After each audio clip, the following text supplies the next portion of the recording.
یہ قوم کیسے کامیاب ہو سکتی ہے، یہ قوم کیسے کامیاب ہو سکتی ہے جو اپنے نبی کو ستا رہی ہے، اپنے رسول کو ستا رہی ہے، اپنے پیغمبر کو تکلیف دے رہی ہے، وَهُوَ يَدْعُوهُمْ إِلَى اللَّهِ، حالانکہ وہ نبی، وہ رسول، وہ پیغمبر يَدْعُوهُمْ إِلَى اللَّهِ، ان کو اللہ کی طرف دعوت دے رہا ہے، ایمان کی طرف بلا رہا ہے، اعمال کی طرف بلا رہا ہے، دنیا اور آخرت دونوں جہاں کی خیر کی طرف وہ نبی بلا رہا، اور یہ اس کو تکلیف دے رہے، ستا رہے ہیں۔ یہ زبان مقدس سے آپ صلی اللہ علیہ وسلم کی جملہ نکلا، فَدَعَوْا نَبِيَّهُمْ، اپنے نبی کو ستا رہے، اپنے نبی کو ستا رہے۔ ہمارے حضرت مولانا عمر صاحب پالن پوری نور اللہ مرکزہ، اللہ ان کی قبر کو نور سے منور فرمائے، فرماتے تھے حضرت محمد مصطفیٰ صلی اللہ علیہ وسلم حیات تھے مکہ میں، مدینہ میں دعوت دے رہے تھے، تبلیغ کر رہے تھے۔ اس زمانے میں لوگ آپ صلی اللہ علیہ وسلم کو ستا رہے تھے، تکلیفیں پہنچا رہے تھے، آپ کے راستے میں کانٹے بچھا رہے تھے، آپ کے اوپر اونٹ کی اوڑھ لا کر رکھ رہے تھے، آپ کے تیر برسا رہے تھے، آپ کے رمضان مبارک شہید کر رہے تھے۔ محمد صلی اللہ علیہ وسلم جب حیات تھے، زندہ تھے، تو محمد صلی اللہ علیہ وسلم کو تکلیف غیر ایمان والے پہنچا رہے تھے۔ آج محمد مصطفیٰ صلی اللہ علیہ وسلم اس دنیا سے پردہ فرما گئے، قبر اطہر کے اندر آرام فرما ہے، وہاں محمد صلی اللہ علیہ وسلم کو تکلیف پہنچانے والا عبداللہ ہے، عبد الرحمن ہے، عبد السلام ہے۔ اس زمانے میں غیروں نے محمد صلی اللہ علیہ وسلم کو چین لینے نہ دیا، سکون لینے نہ دیا۔ آج محمد صلی اللہ علیہ وسلم کو بے چین ہم کر رہے ہیں، نمازیں چھوڑ کر، ہم بے چین کر رہے ہیں روزے چھوڑ کر، ہم بے چین کر رہے ہیں حج چھوڑ کر، ہم بے چین کر رہے ہیں زکات چھوڑ کر، ہم بے چین کر رہے ہیں محمد صلی اللہ علیہ وسلم کو مسجدوں کو چھوڑ کر، عبادت کو چھوڑ کر، دعوت کو چھوڑ کر۔ ہائے وہ رسول، وہ نبی، وہ پیغمبر جو ہمارے لیے بھوک برداشت کرے، کھانے برداشت کرے، اپنے پیٹوں پر پتھر باندھے اور کہ اللہ میری امت، یا اللہ میری امت، یا اللہ میری امت، آگے فرشتے میں لے جانا ہے، کہیں چلے جاؤں گا میں، لیکن میرے بعد میری امت کا کیا ہوگا؟ محمد کیوں رو رہے؟ کیا بات ہے کہ مجھے ابراہیم کی امت یاد آئی، مجھے عیسیٰ کی امت یاد آئی، مجھے اپنی امت کا خیال آ گیا، ہائے میری امت، ہائے میری امت۔ جبرائیل جاؤ کہہ دو محمد صلی اللہ علیہ وسلم کو، اے محمد گھبرا مت، انا سنرضیک فی امتک، ہم تیری امت کو، تیری امت کے بارے میں تجھے راضی کر دیں گے، خوش کر دیں گے، ولا نشوک، تجھے غمگین نہ کریں گے۔ وہ جاتے ہوئے ہمیں یاد کر رہا، وہ میدان حشر میں قیامت میں نبی خاموش ہے، رسول خاموش ہے، پیغمبر خاموش ہے، ایک نبی ہے جو کہہ رہا ہے امتی امتی، سب کہہ رہے نفسی نفسی، اور نبی کہہ رہا ہے امتی امتی۔ وہ نبی رسول پیغمبر جو ہمیں یہاں نہ بھولا، جو ہمیں آسمانوں میں نہ بھولا، عرش پر اللہ کہہ رہا السلام علیکہ ایھا النبی ورحمۃ اللہ وبرکاتہ۔ نبی کہہ رہے السلام علینا وعلی عباد اللہ الصالحین۔ فرش پر ہمیں نہیں بھول رہے، عرش پر ہمیں نہیں بھول رہے، قبر میں ہمیں نہیں بھول رہے، حشر میں ہمیں نہیں بھول رہے۔ ہم کمانے میں محمد صلی اللہ علیہ وسلم کو بھول گئے، ہم کھانے میں محمد صلی اللہ علیہ وسلم کو بھول گئے، ہم پینے میں محمد صلی اللہ علیہ وسلم کو بھول گئے، ہم سونے میں محمد صلی اللہ علیہ وسلم کو بھول گئے، ہم نے عبادت کو چھوڑا، دعوت کو چھوڑا، اور ہم خوشی کے ساتھ زندگی بسر کر رہے ہیں۔ رسول اللہ کے پاس جب ہمارے حال پہنچتے ہوں گے، احوال پہنچتے ہوں گے، کتنی تکلیف ہوتی ہوگی، کتنا غم ہوتا ہوگا۔ ہائے اس کے لیے میں نے خوب برداشت کی، فاقے برداشت کیے، اس کے لیے میں شہید ہو گیا۔ محمد صلی اللہ علیہ وسلم کو زہر دیا گیا، آپ کو گوشت میں ملا کر زہر دیا گیا۔ خیبر میں سلسلہ میں آپ صلی اللہ علیہ وسلم شہادت پر پہنچ گئے، ابو بکر عمر شہادت پر پہنچ گئے، عثمان غنی شہادت پر پہنچ گئے۔ آپ کے حسن حسین کو شہید کر دیا گیا راہ خدا کے اندر، اپنے کو بھی قربان کیا، اپنوں کو بھی میں نے قربان کیا۔ آج میری امت کہتی میں نماز نہیں پڑھوں گا، میں روزہ نہیں رکھوں گا، میں حج نہیں کروں گا، میں زکات نہیں دوں گا، میں حج کی نماز کی روزے کی تبلیغ نہیں کروں گا، تو محمد صلی اللہ علیہ وسلم کو تکلیف پہنچانے والے ہم ہیں۔ اس لیے ہمیں اللہ سے توبہ کرنی ہے، استغفار کرنا ہے، اللہ سے معافی مانگنی ہے کہ اللہ مجھے معاف کر دے، میں نے تیرے حکم کو توڑا، تیرے نبی کو چھوڑا، میں نے رسول اللہ کو تکلیف پہنچائی۔ آج کے بعد میں تبلیغ کروں گا، میں دعوت دوں گا، میں حضرت محمد صلی اللہ علیہ وسلم کی روح کو سکون پہنچاؤں گا، اطمینان پہنچاؤں گا۔ اجتماع ہوا کھیڑا زبان میں 1994 میں، حضرت مولانا انعام الحسن صاحب رحمۃ اللہ علیہ نے سنایا ہمارا کام قرآن پر ہے، حدیث پر ہے، صحابہ کی سیرت پر ہے، لیکن صاحب کبھی کبھی بیان کیے جاتے ہیں تاکہ ہم متوجہ ہو جائیں، ہمارا روح اللہ کی طرف، رسول اللہ کی طرف، دین کی طرف، تبلیغ کی طرف ہو جائے۔ ورنہ تبلیغ کی بنیاد خواب پر نہیں ہے، تبلیغ کی بنیاد قرآن پر ہے، حدیث پر ہے، صحابہ کی زندگی پر ہے۔ حضرت نے فرمایا آدمی نے خواب دیکھا، حضرت محمد مصطفیٰ صلی اللہ علیہ وسلم لیٹے ہوئے ہیں اور آپ صلی اللہ علیہ وسلم کا جسم زخمی ہے، اور حضرت مولانا الیاس صاحب رحمۃ اللہ علیہ ان زخموں پر مرہم لگا رہے ہیں۔ تعبیر معلوم کی تو بتایا گیا کہ حضرت محمد صلی اللہ علیہ وسلم غمگین ہیں، آپ کو تکلیف ہے کہ میری امت میری سنت کو چھوڑ رہی ہے، اور مولانا الیاس صاحب رحمۃ اللہ علیہ کا یہ کام مرہم کا کام دے رہا ہے، امت سنت پر آ رہی ہے۔ کیسے کیسے کیسے کیسے ہو گئے کہ اللہ نے شرابیوں کو، کبابیوں کو، بے نمازیوں کو، کافروں کو، غافلوں کو، کیسا اللہ کے فضل و کرم سے اس نقل و حرکت چلت پھرت کی برکت سے لوگ حاجی ہو گئے، نمازی ہو گئے، حافظ ہو گئے، عالم ہو گئے، مدرسے بن گئے، مسجدیں بن گئی، پوری دنیا کے اندر انقلاب آ گیا۔ دارالعلوم دیوبند کے محدث عظیم فقیہ فرماتے تھے کہ اس تبلیغ نے، دعوت نے پوری دنیا کو ہلا کر رکھ دیا۔ لوگ اللہ کی طرف آ رہے، رسول اللہ کی طرف آ رہے، سنت کی طرف آ رہے ہیں، رسول اللہ کو سکون پہنچ رہا ہے، راحت پہنچ رہی ہے، آرام پہنچ رہا ہے اس نقل و حرکت چلت پھرت سے۔ اس لیے سب نیتیں کرو، ارادے کرو کہ انشاءاللہ سنت پر، عبادت پر، دعوت پر ہم خود بھی آئیں گے، اور پوری دنیا کو لانے کے لیے 5 ماہ کے لیے، 4 ماہ کے لیے، سال 2 سال یہ سب کم ہے۔ ہمیں تو پوری زندگیاں اللہ کے لیے فنا کرنی ہے، قربان کرنی ہے۔ فنا فی اللہ کی تہ میں بقا کا راز منظر ہے۔ زندگی چاہتے ہو تو مرنے کے لیے تیار ہو جاؤ، اس لیے ہمت کر کے پورا مجمع کھڑا ہو جائے اور یہ کہیں گے انشاءاللہ ہم سارے عالم میں جائیں گے، انشاءاللہ دعوت کو کام بنائیں گے، انشاءاللہ تبلیغ کو کام بنائیں گے، انشاءاللہ، اور یہیں سے انشاءاللہ سارے عالم میں جائیں گے، انشاءاللہ۔ اللہ قبول فرمائے، ماشاءاللہ۔ آگے اپنی اپنی جماعتیں دکھاؤ، کون کہاں سے کتنا اس کے لیے تیار ہے، اپنی بستی کی، اپنی مسجد کی جماعتیں دکھاؤ بھائی، یہ ہمت ارادہ کرو، اللہ قبول فرمائے۔ کھڑا ہو کے نام دکھاؤ اپنی مسجد سے، اپنی اپنی مسجد کی اپنی جماعت، جوڑاتا کی مسجد سے ایک جماعت کو اٹھا، جوڑاتا گاؤں سے ایک جماعت، اور کہاں کی جماعت ہے اس کے علاوہ؟ لوکالی سے ایک جماعت نقد یہیں سے رہے گی۔ آج کہاں سے؟ آج کھڑے ہو گئے، آج کھڑے ہو، کہاں سے جماعت؟ مانڈی سے ایک جماعت، کھڑے ہو جاؤ، مانڈی والوں کھڑے ہو جاؤ، اور بتاؤ، اور دیوبند سے ایک جماعت، سامرا سے ایک جماعت، راجی پور والے بھی تو کھڑے ہوں گے کہیں کو؟ ہاں، جاؤ مسجد راجی پور سے ایک جماعت۔ جو کون ہے جو ویڈیو بنانے والا آتا ہے کہ جی مان جائے سر دبا جائے، چھوڑ دے، اسی میں سارا بیان ہوا، پھر تم اس کو مان دے، کیا ہو گیا تھا وہاں پر؟ ختم کر دو اس چیز کو، اللہ کی لعنت سے بچ جاؤ بھائی۔ کھڑے ہو کے ہمت کر کے نام دکھاؤ، اور بولا ارے کھڑے ہو بھائی، کھڑے ہو۔ نورانی مسجد سے ایک جماعت راجی پور، یہ 4 مہینے کی جماعت دیتے کرو اس مجمع میں، جتنا مجمع آیا ہوا ہے انشاءاللہ موت سے پہلے پہلے 6 مہینے سب لگا گئے ہیں۔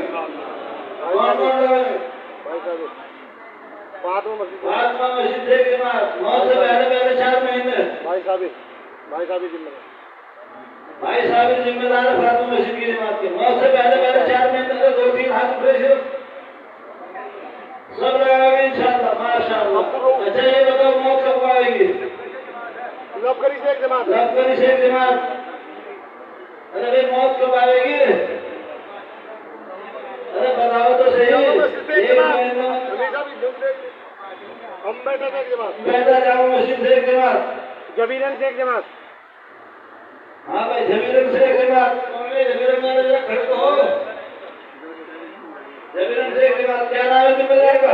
جماعت، طالب حسین، ایک بیلٹ کہاں ہے طالب؟ ایک بیلٹ بھائی کام کرتے سے ایک جماعت، مان کی جاؤ مسجد ایک جماعت ذمہ دار بھائی صاحب میں، بھنیڑا سے ایک جماعت اعجاز بھائی ذمہ دار، دیوبند سے ایک جماعت ہلکاٹ سے عثمان بھائی ذمہ دار۔ ارے دیوبند والے کہاں چلے گئے؟ اپنی اپنی مسجد و جماعتیں دکھاؤ، کون سی مسجد کی جماعت؟ ایک مسجد، بیت مسجد سے ایک جماعت، ہلکاٹ محمودیہ سے ایک جماعت، سب بھی بھائی جی 7 نمبر ہلکے سے ایک بطول سے جماعت ہے، بطول سے ایک جماعت، تو نام بدل دو مسجد کا بھائی، یہ کیا نام کوئی بیچ میں بتایا کہیں کی جماعت کی؟ جاوید بھائی بطول ہلکا صاحب، اچھا بطول ہلکا صاحب، ایک ابھی کی اور کر رہا ہے سامنے کر رہا ہوں تو فون کر رہا ہے، مان جاؤ بھائی مان جاؤ،